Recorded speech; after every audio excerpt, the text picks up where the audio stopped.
อ๋อครับเมื่อส่งไอ้ก็ขอตั้งเสียงเลยพี่ๆน้องๆนะคะเนาะจะเป็นอ่าตี subscribe นะคะเนาะไว้ในช่อง YouTube ของเขานะคะเนาะอ๋อค่ะแล้วเอาคลิปขึ้นมาถึงก็ถึงไหนแล้วนะคะเนาะอ๋อค่ะเมื่อส่งกูก็กูก้นนะคะเนาะอ๋อค่ะเมื่อในก็มีฟงนะคะเนาะ Xiaomi นะคะเนาะ Xiaomi Redmi นี่ครับอันนี้เป็น Redmi นี่ครับเนาะ 8A นี่ครับเนาะอ๋อค่ะเป็นฟง Redmi นี่ครับเนาะกำพองกอเตฮู้จักกำพองกอเตเจ้าอยู่กำพองกออำยามเจ้านี่ครับเนาะอ๋อค่ะอันนี้มันจะเป็นRedmi นี่ครับเนาะ Xiaomi นั่นครับเนาะเป็น Redmi 8A นี่ครับเนาะรุ่นมันครับเนาะโมเดลนี่ครับเนาะ Redmi 8A นี่ครับเนาะยกก็จะมีลอมอยู่32กิกนี่ครับเนาะแรมมันแต่จะมี2กิกกว่านี่ครับเนาะอ๋อค่ะอันนี้ก็แรมมี2กิกนี่ค่ะเนาะอันนี้ก็เป็นโฟงที่กาขันอัมปอแห้งแล้วก็เจออะไรดีอยู่นี่ค่ะเนาะอ๋อค่ะอันนี้ก็แรมเดี๋ยวมี2กิกกว่านี่ค่ะเนาะอ๋อค่ะแล้วก็CPU เนี่ยค่ะเนาะ Ultra Core เนี่ยค่ะเนาะ Max 2.0เนี่ยค่ะเนาะตั้งไว้เนี่ยค่ะเนาะ CPU เนี่ยค่ะเนาะเอาค่ะอันนี้มีไอ้กอเขาน้องๆเขาเจอเขามาคอมเมนต์เตอร์คลิป YouTube ของเขาเนี่ยค่ะเนาะว่าฟงรุ่นRedmi Xiaomi นี่ค่ะเนาะจ่องเสริกได้ไรเนี่ยค่ะว่าเนาะอ๋อค่ะอันนี้ก็ดีวัวมาเฮ็ดนี่ค่ะเนาะว่าเสริไรอยู่นะคะเนาะมันปามาอยู่เย้านะคะเนาะเพราะเป็นฟงรุ่นมาเนี่ยค่ะเนาะ Android 8 Android เก่าเนี่ยค่ะเนาะ Android เก่าจะได้ค่ะนะปาลิกไตเฮามากำซื้อเนี่ยค่ะเนาะอำลูกก็เฮ็ดสั่งเนี่ยค่ะเนาะอันนี้เขาตัว Wi-Fi ไว้เนี่ยค่ะเนาะยกอลิกไตเนี่ยไปเลยลงสั่งซีเมลเนี่ยค่ะเนาะอ๋อค่ะอันนี้ก็กว่าตั้งก็จำด้วยไรนะครับเนาะลิกใต้มันอ่านไรเย้าเนี่ยค่ะเนาะอันนี้ก็เขาที่เข้ากว่าเนื้อวิดีโอของเขาเนี่ยค่ะเนาะSKL วิดีโอเนี่ย video ที่ไหนค่ะเนาะ SKL วิดีโอเนี่ยค่ะเนาะอันนี้ก็จะเป็นchannel YouTube ของเขาเนี่ยค่ะเนาะสังเสริมเพิ่มไปเลยติดตามเนี่ยก็จอยปันเอ็นปันแห้งติดตามปันอีกหนึ่งเนี่ยค่ะเนาะอ๋อค่ะอันนี้ค่ะเนาะก็ลิกใต้ที่เขาแต่ไม่ใช่ในอ่านไรกูตัวเย้าเนี่ยค่ะเนาะก้อยกะเฮาไปมีเป็นพิมพ์แต่ดีแต้มมันก็น่านกล้วยนี่ค่ะเนาะอ๋อค่ะอันนี้ก็ตีแต้มในเดมีอยู่ลีกไทยลีกอังกฤษนี่ค่ะเนาะอ๋อค่ะเจอหน่อยนี่ค่ะเนาะมันตีแต้มไปไล่นี่ค่ะเนาะอ่านไล่มดนี่ค่ะเนาะอ๋อค่ะมันพวกเขาค่ะก็ซื้อฟงเหมือน Android เก่านี่ค่ะเนาะ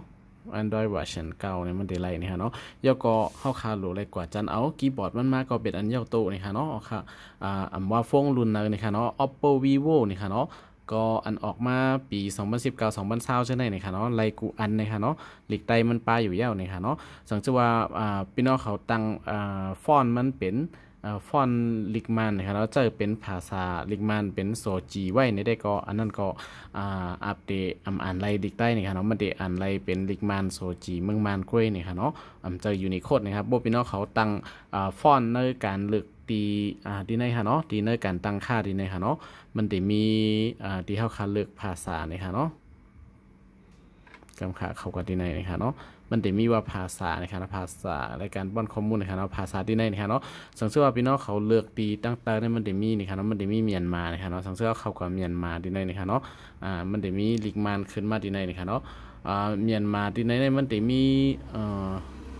ก็มีเมียนมาอยู่เมลเร็วกว่านี่ค่ะเนาะมันใส่ป้ามาว่าเมียนมาโซจี5อำใจเป็นยูนิโคดนะคะเนาะบางอันมันได้ใส่มาเป็น2ภาษานะคะเนาะมันก็ได้มีอยู่2นะคะเนาะยูนิโคดและโซจีนะคะเนาะเพราะว่าสังเซอร์พี่น้องเขาเลือกโซจีไว้นะคะเนาะมันก็ได้อ่านยูนิโคดอะไรนะคะเนาะอันนี้เขาก็เลือกไว้เป็นเมียนมาเป็นลิกมันมดนะคะเนาะจ่องมันอ่านลิกใต้ไรนะคะเนาะอ๋อค่ะอันนี้เขาเด็กกระจำในบันนะคะเนาะที่ไหนนี่ครับเนาะ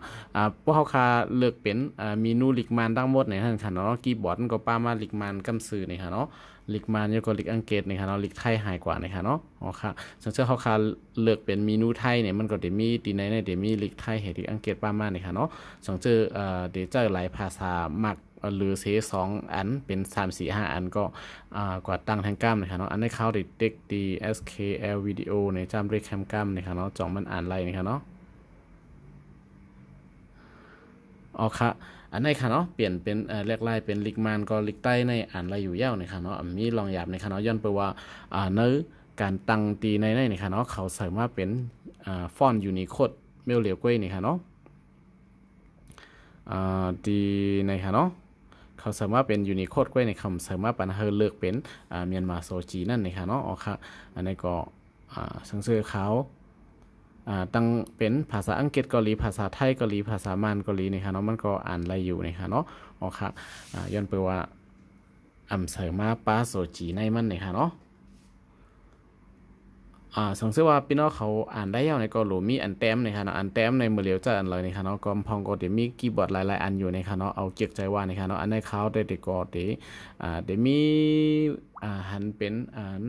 ฟอนต์อย่างนำโค้งว่าสังว่าจะในก็เดี๋ยวมีนะคะเนาะหันใน Facebook นะคะเนาะค่ะอันในก็เดี๋ยวจำด้วยเป็นชั้นสติ๊กชั้น standard keyboard นะคะเนาะติ๊กอันนี้นะคะเนาะชั้น standard keyboard นะคะเนาะอ๋อค่ะเขาก็ติดตั้งเข้ากับที่ไหนนะครับเนาะ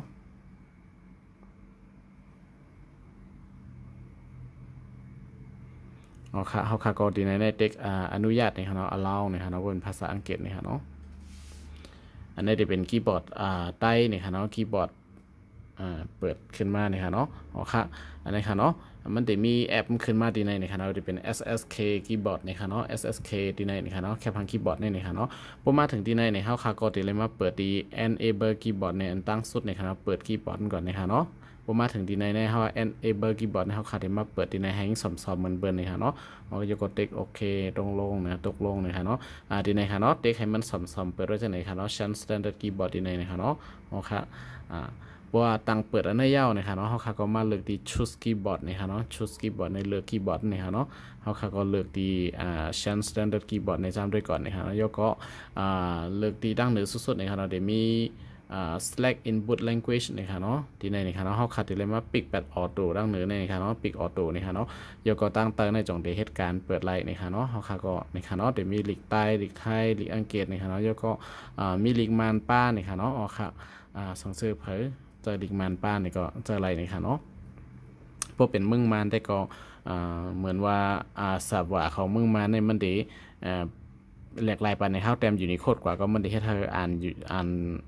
านเป็นโซจีไล่นี่ค่ะเนาะเต็มโซจีกว่าก็ได้อ่านไล่นี่ค่ะเนาะย้อนไปว่าสับว่ามึงมานมันดีแก้ไขมันดีเปลี่ยนภาษาบางทีนี่ค่ะเนาะอ๋อค่ะ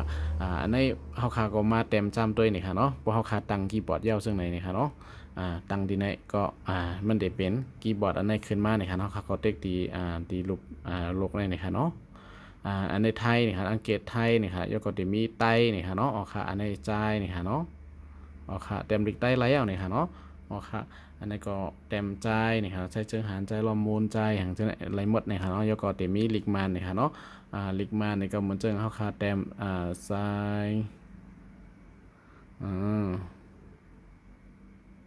อ๋อค่ะใช้สายมาว่าสังว่าจะในก็ไรหมดนะครับเนาะแต่มีอังกฤษไทยนะครับใต้นะครับเนาะแล้วก็มานนะครับเนาะสีภาษานะครับเนาะอ๋อค่ะก้อยกับภาษาตีอันเป็นชั้น standard keyboard เนี่ยมันจะมีอยู่เมลหนึ่งนะครับเนาะกำพองอยู่เมืองไทยนะครับเนาะ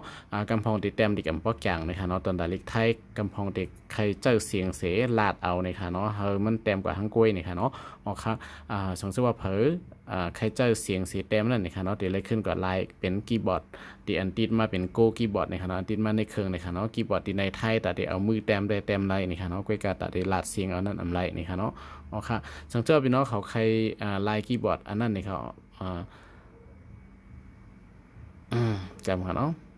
การถูกใช้บ่อยล็อกอัตโนมัติเอ็มจากนะครับเนาะที่ในมีเปลี่ยนภาษานะครับเนาะให้มันกว่าขึ้นอันเก่านะครับเนาะกำค่ะเนาะก็อัตโนมัติคำที่ถูกใช้บ่อยมีนะครับเนาะสังเกตเขาคำมาด้วยตั้งเหนือในนะครับเนาะอ๋อค่ะตีแรกไลน์เดี๋ยวมีดังเหนือได้นะครับเรามันเจอเขาขาติดแต้มที่ในนะครับเนาะติดแต้มที่ในเขาขาก็ใครเจอคีย์บอร์ดไทยนะครับอันเก่านะครับเนาะเขาขาก็ลากลงมาดังเหนือได้นะครับเนาะลากลงมาให้นะครับเนาะแล้วก็ตีในนะครับมันเดี๋ยวมีแคปหางคีย์บอร์ดไว้อยู่นะครับเนาะย้อนไปว่าเมื่อเร็วเขาเลือกเป็นชั้น standard keyboard นะครับเนาะก็เข้ากับที่ในนะครับเนาะแล้วก็มันเดี๋ยวให้เลือกตั้งในนะครับเนาะเขาขาก็เลือกที่เป็นG keyboard นะครับ G board นะครับเนาะG board ในดังเหนือสุดๆนะครับเนาะเขาขาก็ติไลคีย์บอร์ดตีอันเป็นผังมันในเครื่องจอมปามานั่นนะครับเนาะตีในมันจะมีพวกเป็นลิกไทยเนี่ยก็มันจะมีตีเขาขาเต็กหลาดเสียงเสียหลาดแต้มเอาในค่ะเนาะตีในค่ะเนาะตีในครับ อ๋อค่ะอันนี้ค่ะเนาะที่เป็นเสียงเลยค่ะเนาะสังเกตเขาค่ะใครเต็มลิกใต้ขึ้นเนี่ยก็ลากลงมาเนี่ยค่ะเนาะเหมือนเก่าเนี่ยค่ะเนาะแล้วก็เข้ามาดีแคปหางคีย์บอร์ดเนี่ยค่ะเนาะแล้วก็เลือกดีใต้เนี่ยค่ะเนาะดีไหนก็ไล่เนี่ยค่ะเนาะอ๋อค่ะก็จะเป็นไล่ก็ไล่มามอกกันได้เนี่ยค่ะเนาะก็ลิกใต้เขาก็เต็มไล่เนี่ยค่ะเนาะอันนี้เป็นฟง Redmi นี่ค่ะเนาะ Xiaomi นี่ค่ะเนาะอันนี้มือหนึ่งมันก็ประกาศเนี่ยค่ะเนาะมอก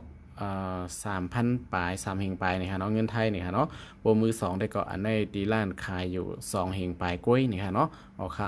เป็นอันเครื่องที่ห่างรีอยู่อันนึงเนี่ยค่ะเนาะอ๋อค่ะอันนี้ก็เมื่อส่งไอ้ก็เขากูก็กูก้นเนี่ยค่ะเนาะยินจมเขามาอันยินจมที่เขามาด้วยตัวประสุดเนี่ยค่ะเนาะเมื่อส่งค่ะ